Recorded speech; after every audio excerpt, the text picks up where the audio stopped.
IPL போட்டியில Gujarat Titans அணிய சேப்பாக் கிரவுண்ட்ல வச்சு சந்திச்சாங்க. சும்மா சொல்லக்கூடாதுங்க. சென்னை சூப்பர் கிங்ஸ் பாத்தீங்கன்னா என்னெல்லாம் ஸ்டாட்டிஸ்டிக்ஸ்ல தப்பு பண்ணணுமோ அந்த எல்லா தப்பையும் பண்ணாங்க. ஷார்ட் செலெக்ஷன் ஆகட்டும், அந்த ஸ்ட்ராட்டஜி ஆகட்டும், எல்லாமே பி மாதிரி பண்ணியிருந்தான் இந்த ஃபிளம்மிங் பையன். இதுக்கு மேல சொல்றதுக்கு ஒண்ணுமே இல்லைங்க. அதாவது சென்னை சூப்பர் கிங்ஸோட பேட்டிங்ல இன்டென்ட் வேணும்ட்டு பல வருஷமா கதறிக்கிட்டு இருந்தாங்க. ஆனா எந்த பிச்சில் இன்டென்ட் காட்டணுமோ அந்த பிச்சிலலாம் இன்டென்ட் காட்ட மாட்டானுங்க. இன்னைக்கு பேட்ஸ்மேன்ஸ் ஆடின ஷாட்ஸ் எல்லாமே பாத்தீங்கன்னா பி மாதிரி இருந்துச்சுங்க. ஓப்பனா சொல்லணும்னா என்னதான் ஷாட்ஸ் ஆடுறான்ட்டு தெரியல. பவுன்சர் போட்டு நீட்டா தூக்கிட்டு போயிட்டானுங்க. கருமம். என்ன பேசுறதுக்கே வார்த்தை வர மாட்டுது. அவ்வளவு டென்ஷன் ஆகுது இந்த சிஎஸ்கேவோட பேட்டிங்கை பார்த்தா. டேய், எவனாச்சும் இம்பேக்ட் பிளேயரை பவர் பிளேக்குள்ள கொண்டு வருவானா? இம்பேக்ட் பிளேயர், அதுவும் ஒரு பேட்ஸ்மேனு, அவனும் வந்து பெருசா எந்த இம்பேக்டையுமே கொடுக்கல.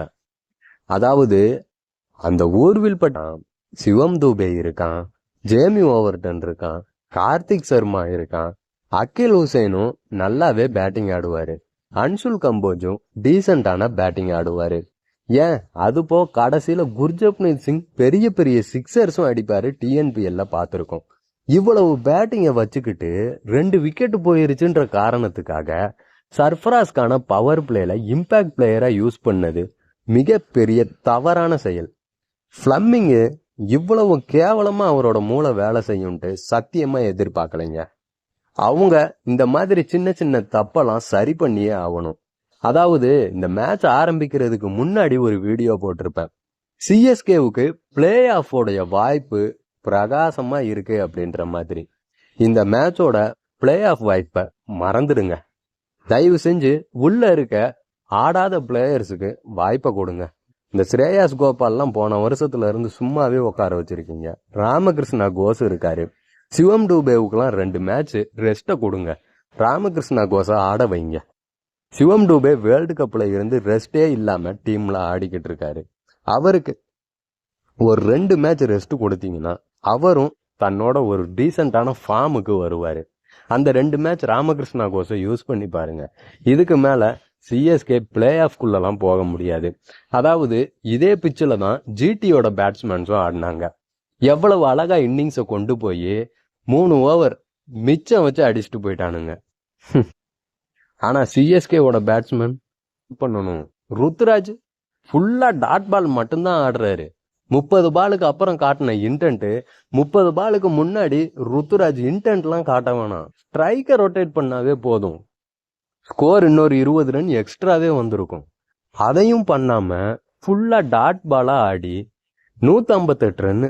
நேற்று மேட்ச் எல்லாம் பாத்தீங்கன்னா 262 அடிச்சு அதை பத்தாம அதை 1.1 ஓவர் மிச்சம் வச்சு பஞ்சாப் சேஸ் பண்ணிட்டு போனாங்க. ஆனா சிஎஸ்கே இன்னும் அந்த 158லயே தொங்கிட்டு கிடக்குறாங்க.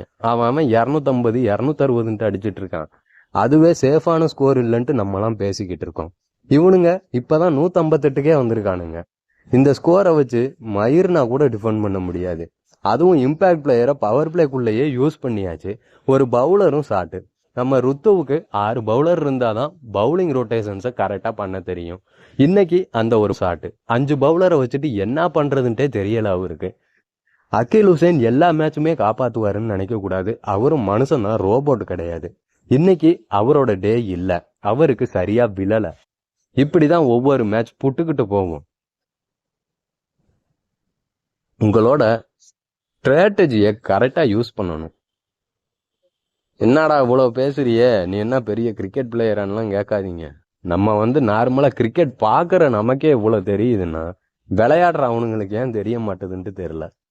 அதாவது அந்த பிச்சு ஏதோ கரடு முரடான பிச்சு, அடிக்கவே முடியாதுன்ற ரேஞ்சுக்கு அவ்வளோ சீன் போட்டாங்க. ஜிடி அசால்ட்டா அடிச்சு விட்டு போயிட்டாங்க. அவ்வளவுதான் சிஎஸ்கே டீம். இந்த வருஷமும் பிளே ஆஃப் வாய்ப்பு கிடையாது. எல்லா மேட்சும் சாம்சனாலையும் அடிக்க முடியாது. ருத்ராஜ் இன்னைக்கு ஃபார்முக்கு வந்தாரு. வந்து என்ன பிரயோஜனம்ன்ற அளவுக்கு ஆடினாப்புல. ஃபுல்லா டாட்டு டாட்டு டாட்டு டாட்டு. அதுவும் ஸ்டார்டிங்ல ருத்ராஜ் ஆடும்போதே 2-3 பால் நல்லா கனெக்ட் ஆச்சு.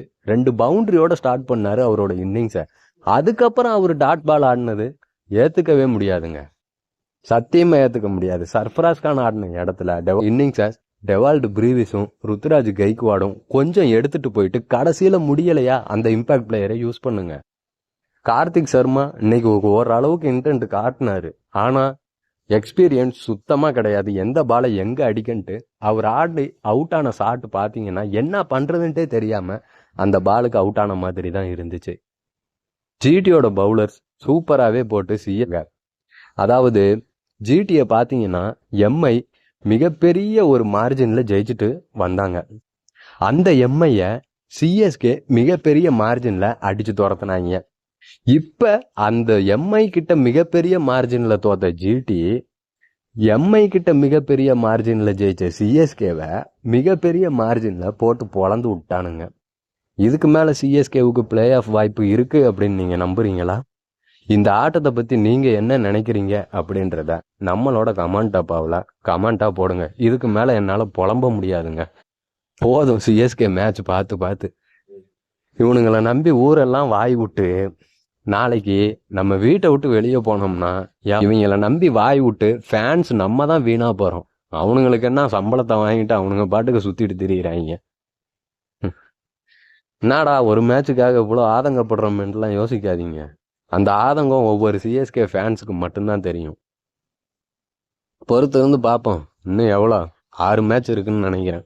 6க்கு 6 ஜெயிச்சு உள்ளெல்லாம் போக முடியாது. இவங்க அந்த அளவுக்கு ஒர்த்தும் கிடையாது. 6 மேட்சுக்கு 6 மேட்ச் என்னைக்கு ஜெயிக்க